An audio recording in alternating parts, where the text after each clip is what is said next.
반도체를 갖고 있는 자, 반도체가 없는 자 사이에 엄청난 알력과 권력 다툼이 나오는 그런 시장입니다. 그러니까요. 시장에서 그렇다며 그렇게 확산되는 과정들이 상대적으로 좀 크고, 그리고 또 거기 딱 걸린 게 저희 시가총액 1, 2위 들어가 있는 반도체다. 상승기가 나올 때 시작한 것은 이제 파운드리 쪽 관련된 소부장 종목들 중심으로 상승 변동성을 좀 키웠어요. 근데 지금 최근에는 레거시 쪽이라고요. 지금 반도체 소부장 종목들 최근에 상당히 밸류에이션 매력도가 있다. 한마디로 밸류에이션이 많이 낮아졌기 때문에 지금 좀 늦었을 거라고 생각하실 수 있지만 아직도 좀 기회는 있을 수 있다라고 봅니다.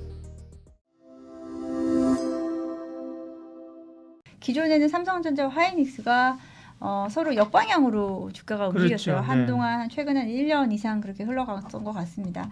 일단 근데 이번에는 같은 방향으로 갈 수도 있다는 생각이 좀 들고요. 실제로 삼성전자도 마찬가지지만 SK 하이닉스 역시 3분기 매출액이 컨센을 상회할 것으로 전망을 하고 있죠. 삼성전자도 영업이익 10조 원 가능할 것인가라고 시장에서 보고 있는데 SK 하이닉스도 영업이익은 11조 대로 보고 있고 컨센 대비해서는 일부 상회할 것으로 좀 이야기가 되고 있습니다.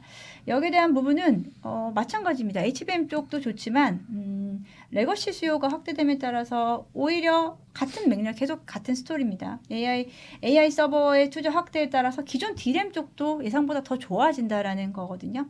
그에 따라서 전반적인 부분 수요 확대에 따른 업황 개선, 이를 통하는 자연스러운 실적 개선세가 조금 더 지속되지 않을까라고 생각하고 있고요. 4분기부터 HBM4가 본격적으로 이제 양산되기 시작하잖아요. 네.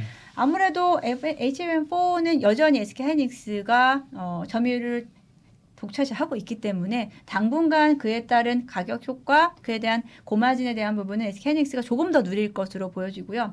본격적으로 한 내년도부터 한 2분기 정도는 되겠죠. 2분기 정도부터는 HBM4 역시도 HBM 시장 자체가 조금은 더 경쟁이 심화될수록 가격은 아무래도 가격 경쟁력은 좀 떨어질 수밖에 없는 그러니까 SK 하이닉스의 그때부터 일단은 그런 선도적인 지위가 조금 흔들릴 수 있는 여지는 있다. 하지만 아직까지는 SK 하이닉스가 좀 쥐고 있는 시장이 아닌가라고 좀 생각합니다. 네. 이번 9월 들어서 반도체 ETF가 수익률이 가장 좋았고 거기에서 삼성전자, SK 하이닉스 역할도 컸었지만 실제로 소부장 종목도 주요 소부장 종목들의 상승률이 가장 좀 눈에 돋보였던 9월 장이 흐르고 있는데요.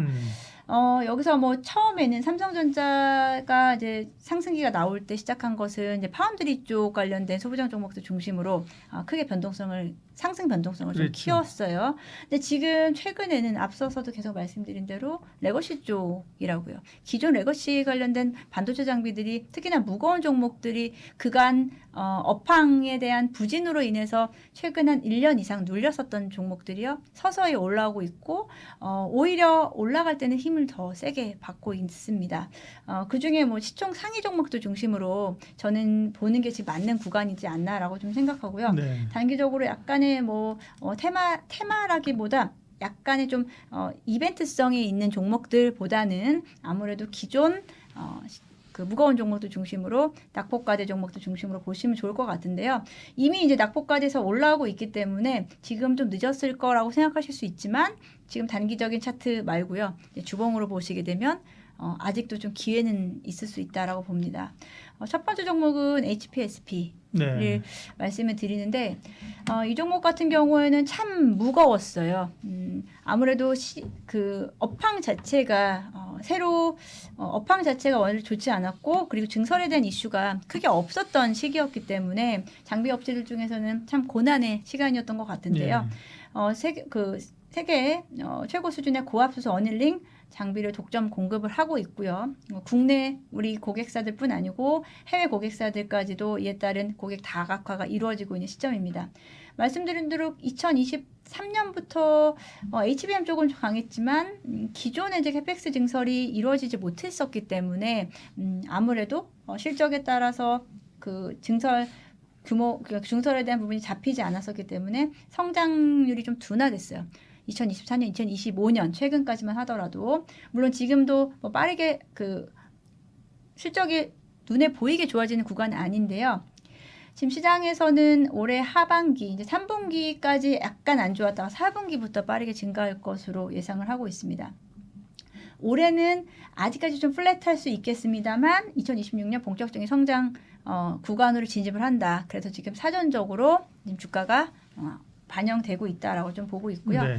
뭐 올해 실적만으로 봤을 때는 지금 현재 상승률을 좀 이야기하기 좀 어렵겠지만 사이클상 이제 약세에서 강세로 돌아서는 구간에서 가장 어찌 보면은 안정적인 수익을 네. 이끌어낼 수 있는 쪽이 아닌가라고 보고 있고요. 이 지금 반도체 소부장 종목들 최근에 상당히 그 밸류에이션 그러니까 밸류에이션 매력도가 있다. 한마디로 밸류에이션이 많이 낮아졌기 때문에 네. 그런 종목들이 불과 한두 달 전부터 거론이 됐었던 쪽인데요. 마찬가지로 HPSP 역시도 네. 그 종목 중에 하나였는데 최근 한 1, 2주간 가파른 상승세를 보여주면서 단기간에 좀 주가가 회복되는 양상을 나타냅니다. 물론 작년 고점 대비해서는 아직까지도 많이 빠져 있다. 상대적으로는 상승 여력도 남아 있다라고 보겠습니다.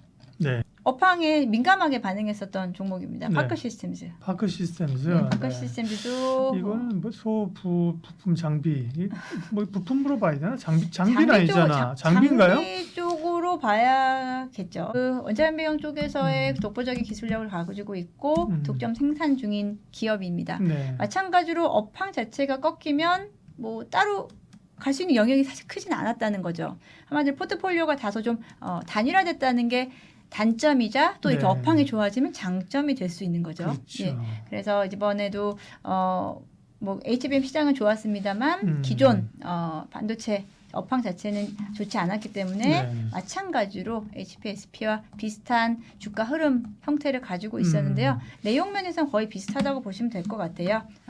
그리고 이제 파운드리 쪽에서의 본격 경쟁이 심화되는 구간이다라는 점에서 원자연미경에 대한 수요는 늘어날 수 있고 공정의 미세화 트렌드가 지속적으로 나타나는 과정이기 때문에 구조적 성장이 좀 예. 가능하다라고 좀 볼 수 있겠습니다. 그 제품도 최근에는 좀 다변화되고 전공정, 후공정까지 사업 영역을 좀 확대하는 포트폴리오를 좀 확대하는 구간으로 가져가기 때문에 올해 매출액 같은 경우에는 일단 뭐 전년 대비해서는 꽤 괜찮은 호실적을 보여줄 것으로 생각이 되고요. 물론 또 중요한 것은 올해보다는 내년도에 수익성이 조금 더 개선될 수 있고 여전히 밸류에이션은 다소 좀 낮아져 있는 상태였는데 예. 최근 다시 또 반등이 나오고 있죠. 거의 비슷한 맥락에서 저는 이제 소부장 종목들 볼 때 일단은 첫째는 일단 좀 무겁지만 시총 높은 종목들 그리고 단기적인 어떤 일일비하지 않고 추세적으로 예. 좀 길게 가져갈 수 있는 종목들 중심으로 좀 추천드리고 있습니다. 반도체를 갖고 있는 자, 반도체가 없는 자. 네. 자, 죄송합니다. 예, 분. 안 갖고 계신데도 속상하실 것 같아서 네. 예, 반도체가 안 갖고 계신 분 사이에 엄청난 알력과 권력 다툼이 나오는 그런 시장입니다. 그러니까요. 제가 잘 보시게 되면은 네. 제가 한 2주 전에 네. 기억하십니까? 하반기 반도체 네. 별 볼 일 없다고 얘기했었어요. 별 볼 일 없다고요? 네, 하반기에 반도체 메모리 반도체는 어차피 AI 쪽에서 그냥 끼어 들어가는 건 HBM 빼고는 별 기대를 안 했습니다.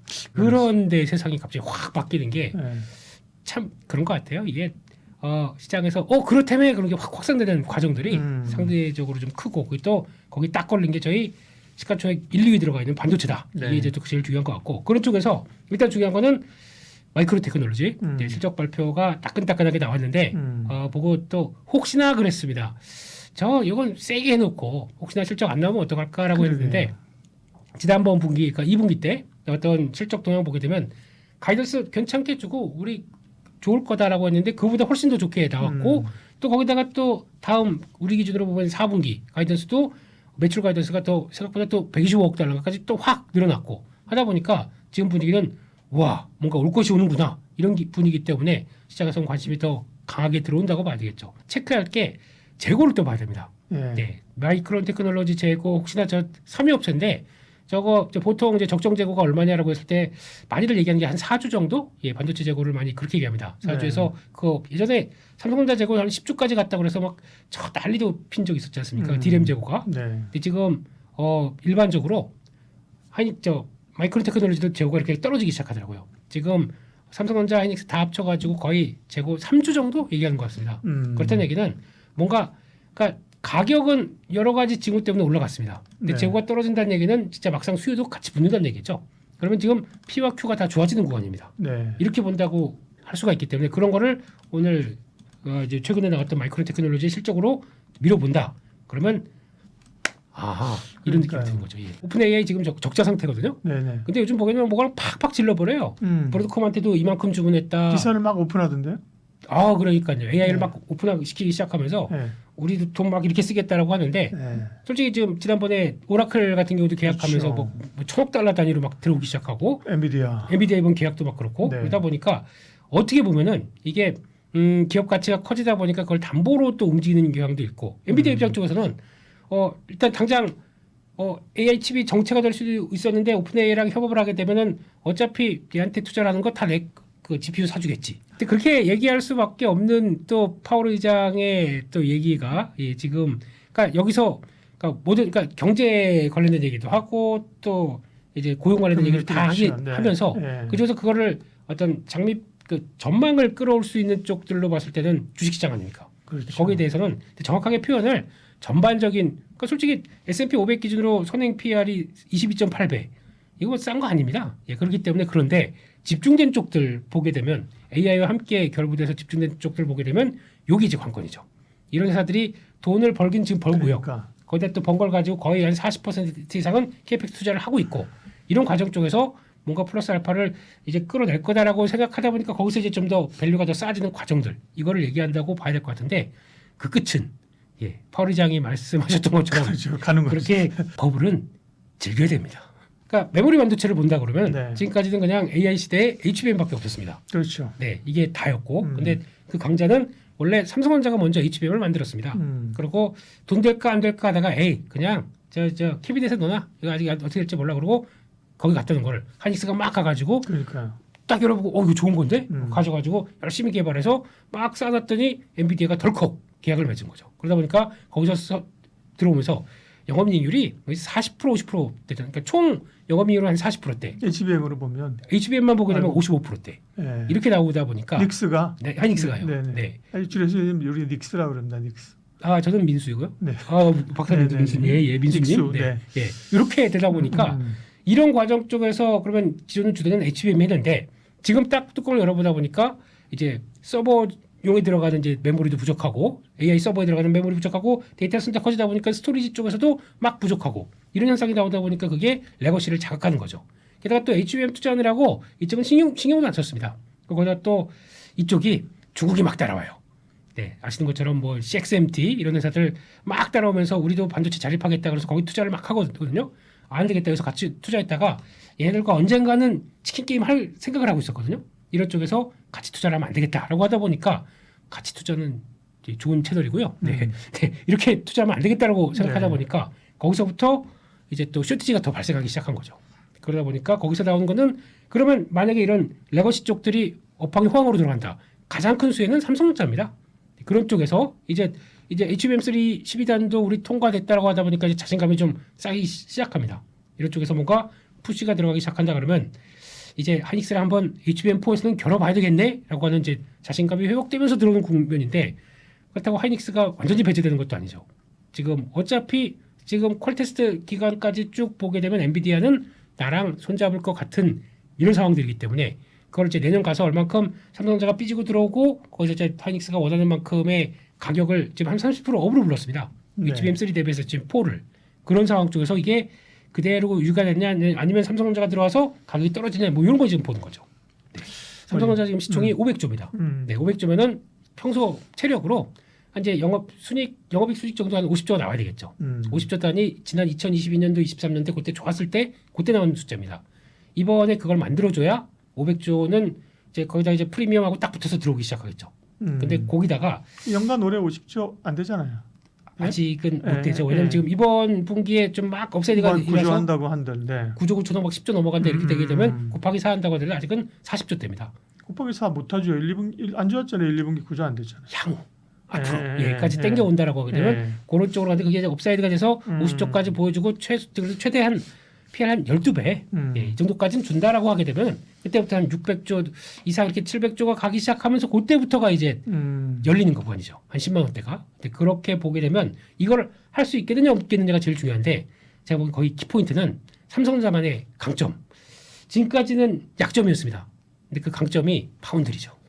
요게 뭔가 이제 풀려가기 시작한다 그러면은 아마 생각보다 빠르게 실적, 그러니까 적자를 줄이는 것만 하더라도 실적이 돌아갈 수 있는 거 아닙니까? 그렇기 때문에 그거와 성과가 조금만 나온다고 하더라도 지금 키는 제가 보기엔 삼성전자의 뭐 레거시 쪽들은 뭐 누구 다 마이크론도 그렇고 하이닉스도 그렇고 다 좋긴 하겠는데 내가 독보적으로 좋아진다라는 쪽으로 보게 되면 파운드리입니다. 여기서 고객을 얼만큼 끌어와서 지금 다 보게 되면 TSMC 맛집으로 가서 줄 서 있어요. 근데 그게 아니라 삼성전자가 자 왔어 우리 2나노 새로운 양념을 투여해서 우리 새로운 맛집이 됐습니다. 이제 이쪽으로 오세요라고 해서 이렇게 통하기 시작한다.